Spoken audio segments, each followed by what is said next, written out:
Mi abuelo solía contarme muchas historias cuando era niño. Casi todas trataban de las leyendas que se contaban entre rancheros de su juventud. Lo que más me perturbaba era una acerca de una cabaña construida en lo profundo de los bosques de la Sierra Fría. Según contaba, aquella cabaña fue construida por un hombre que tenía la intención de mudarse ahí junto con su familia, pero al poco tiempo de la mudanza, toda la familia desapareció sin dejar rastro. Los vecinos se organizaron y peinaron los bosques con la esperanza de hallarlos, pero no encontraron nada. Tan solo quedó la cabaña, todavía con las pertenencias de la familia dentro. Desaparecieron en circunstancias desconocidas y nunca encontraron alguna pista de su paradero. Tiempo después de aquello, un granjero se apropió de la cabaña para transformarla en una especie de tugurio privado. Su intención original era usarla como lugar de descanso, pero las constantes fiestas les hicieron creer otra cosa a los vecinos. En una ocasión, se fue sin compañía y con una abundante carga de alcohol que bastaba para emborrachar a un destacamento entero del ejército. Esa fue la última vez que alguien lo vio. Muchos esperaban encontrarlo ahogado de borracho en la cabaña, o quizá muerto, pero aquel sitio estaba vacío. No encontraron rastro suyo por ningún rincón, a reserva de los barriles de alcohol que parecían abandonados sin más. Fue como si solo los hubiera llevado y desaparecido después. Al igual que con aquella familia, se organizó un grupo de búsqueda que exploró el bosque, pero no encontraron nada, ni siquiera alguna de sus prendas. Se esfumó por completo. Fue entonces que comenzó a hablarse de que tal vez aquella cabaña estaba maldita. Ya habían desaparecido muchas personas, y los habitantes del pueblo, incluido mi abuelo, se dedicaron a advertir a cualquier curioso o insensato que no se adentrase en el bosque. Desde luego, la leyenda se esparció más allá del pueblo, y durante un tiempo se volvió la atracción turística local.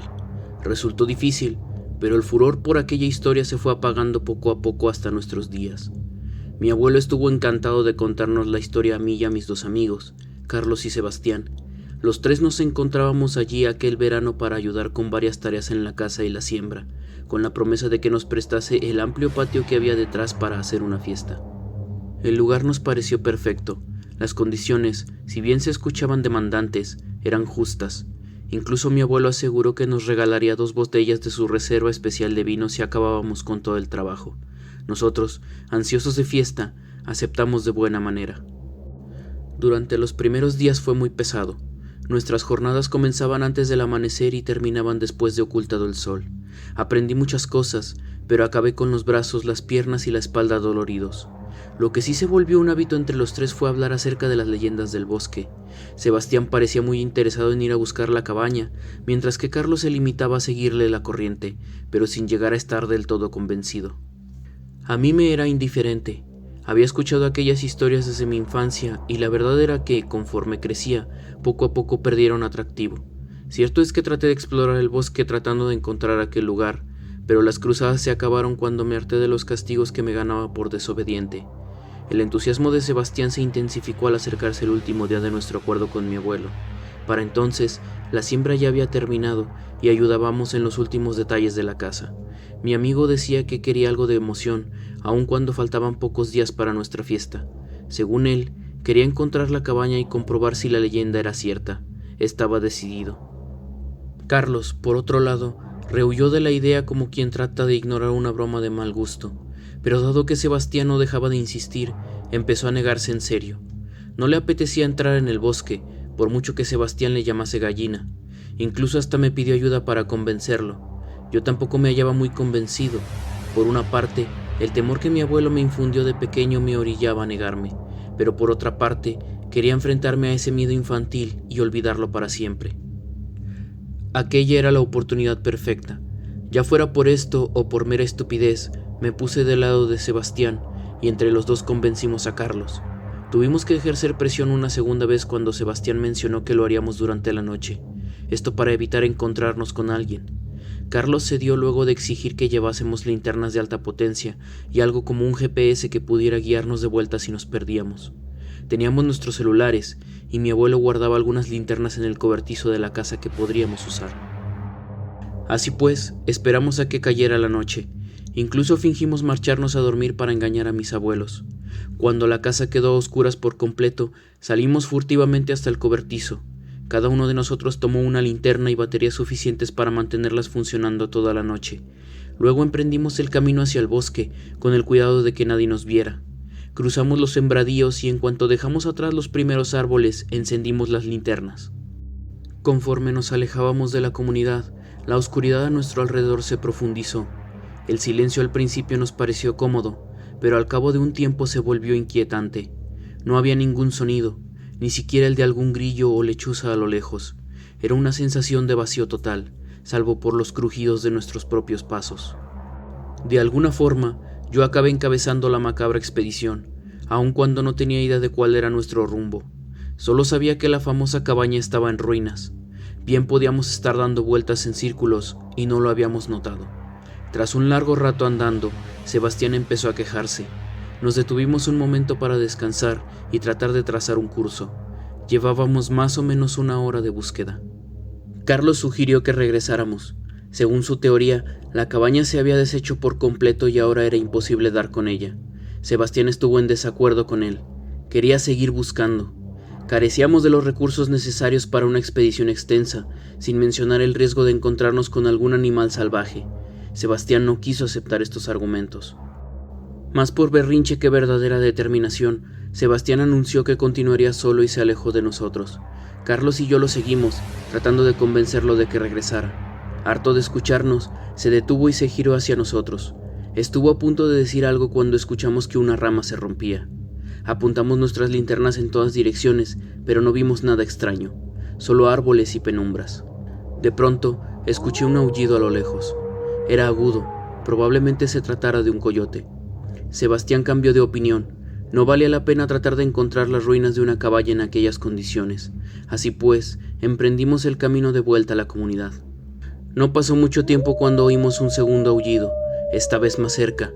Carlos comenzó a ponerse nervioso. Caminamos deprisa, pero más adelante escuchamos otra rama que se rompía. Acto seguido, percibí unas pisadas que corrían cerca de donde nos encontrábamos.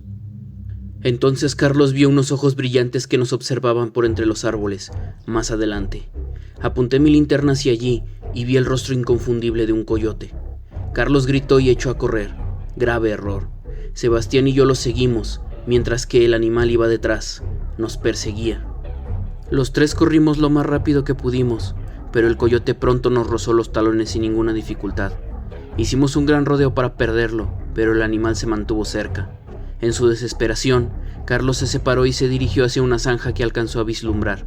Sebastián y yo pasamos de largo sin querer, todavía con el coyote siguiéndonos de cerca. Trazamos un círculo de nuevo, y en mitad de la carrera, Sebastián se detuvo y se giró de golpe, para luego arrojar su linterna hacia el coyote. Este emitió un chillido y se alejó en dirección opuesta. Al verlo huir, me pareció que era más grande que cualquier otro coyote que hubiera visto en mi vida. Jadeando, Sebastián acudió a recuperar su linterna, tan solo para descubrir que el faro se había roto. Ya no servía. A lo lejos, un haz de luz atrajo nuestra atención. Segundos después, oímos un grito desgarrador que nos provocó un fuerte estremecimiento. El haz de luz desapareció ante nuestros ojos. Quien había gritado era Carlos. Nos dirigimos hacia el sitio del que parecía provenir aquel haz de luz, y Carlos volvió a gritar, un grito que me caló en lo profundo de mi ser.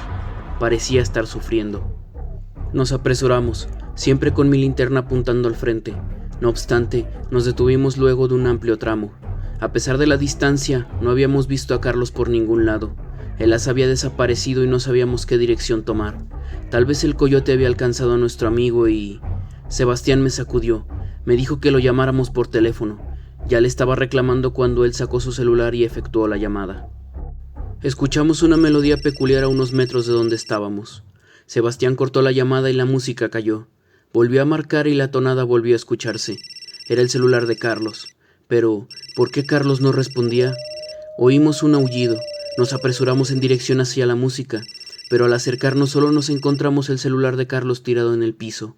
Tenía la pantalla estrellada, señal que indicaba que se le habría caído durante su huida. No supimos qué hacer, pero los ruidos detrás de nosotros nos obligaron a decidir, y cometimos el error de dar media vuelta y apuntar con mi linterna. Allí estaba el coyote, pero esta vez lucía diferente, más grande. Su mirada era penetrante, desprovista de cualquier emoción. Comenzó a erguirse sobre sus patas traseras, estirándolas de una forma que desafiaba la lógica de su anatomía. Las patas delanteras se ensancharon y le cayeron a los lados, mientras que el pecho pareció inflársele. Debajo de la cabeza le asomó una segunda cara, una que era de un aspecto más humano. Cuando se irguió totalmente, aquel ser tenía complexión alta y delgada, un humanoide que no tenía expresión alguna en la cara, pero sí un par de ojos negros grandes y redondos. Su única vestimenta era la piel del coyote, que le colgaba de la espalda como alguna clase de capa animal. Sobre su cabeza, el cráneo del coyote lucía como alguna especie de sombrero macabro. Sebastián y yo lo observamos atónitos durante un momento que saboreé infinito, y aquella criatura nos miró de vuelta en silencio. De pronto, comenzó a agacharse. Al mismo tiempo, su cuerpo se encogió y deformó, hasta que la piel que vestía lo envolvió perfectamente como si de una prenda se tratase. Frente a nuestros ojos, aquella figura se había transformado en un animal que no tardó en abalanzarse sobre nosotros. Grité a Sebastián: ¡corre! Ambos salimos disparados en dirección contraria. Corrimos como un par de desquiciados, sin mirar atrás, escuchando las pisadas de aquella cosa detrás. Casi me pareció percibir su aliento cálido en nuestras nucas. Apretamos el paso todo lo que pudimos. Mis piernas quemaban, pero sabía que si dejaba de correr, aquel monstruo me alcanzaría. Cruzamos matorrales en lo que me pareció una carrera interminable, hacia lo que creí que era el corazón del bosque, pero repentinamente el camino comenzó a despejarse de árboles. Llegamos a campo abierto, pero no nos detuvimos hasta alcanzar la casa de mi abuelo. En nuestra angustia, no nos dimos cuenta de que el coyote monstruoso se había perdido en algún momento. Armamos un gran escándalo. Pese a lo tarde que era y a lo inverosímil de nuestra historia, mi abuelo organizó un pequeño grupo de búsqueda que trabajó hasta después del amanecer. Sin embargo, no pudieron dar con Carlos. Lo único que quedó de él fue su celular dañado. No encontraron ni sus ropas. Incluso intervinieron los servicios de rescate del estado, pero no consiguieron hallarlo. Carlos había desaparecido por completo. Sus padres nunca nos perdonaron nuestra negligencia, y después de las investigaciones me distancié de Sebastián. Él tampoco volvió a dirigirme la palabra, aunque yo no le habría contestado si lo hacía. Los dos teníamos nuestros propios traumas con los cuales debíamos lidiar.